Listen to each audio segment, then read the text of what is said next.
প্রিয় বন্ধুরা, এখন শুনবেন কৃষ্ণ কথা। ভগবান যাকে ধরে পার লাগিয়েই ছাড়ে। একবার মাতা যশোদা যমুনা নদীতে দীপদান করছিলেন। তিনি পাতার উপর দ্বীপ রেখে জলে ভাসিয়ে দিচ্ছিলেন, কিন্তু তিনি লক্ষ্য করলেন কিছু দ্বীপ এগোচ্ছেই না, সব এক জায়গায় জড়ো হয়ে যাচ্ছে।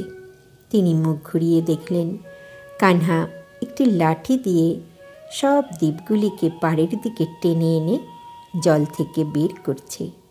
মাতা অবাক হয়ে জিজ্ঞাসা করলেন, কানহা, এটা তুই কি করছিস বাবা?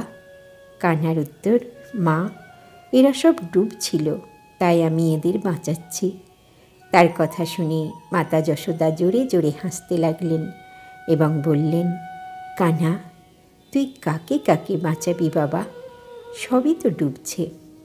কৃষ্ণ খুব সুন্দর একটি উত্তর দিল, মাতা, সবার ঠিকা কি আমি নিয়েছি নাকি? শুধু যেগুলো আমার কাছে আসবে আমি শুধু তাদেরকেই বাঁচাবো। তো বন্ধুরা, আমরাও এমনই করে চলেছি।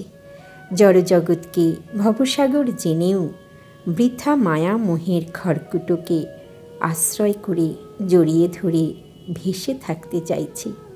পরিবর্তে আরও বেশি ডুবেই চলেছি।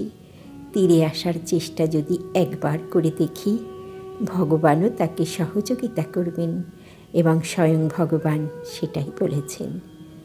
আজ এই পর্যন্তই বন্ধুরা। আগামী পর্বে এইরকম কৃষ্ণ কথা নিয়ে আবারও আসব। সবাই সুস্থ থাকবেন, ভালো থাকবেন। রাধে রাধে।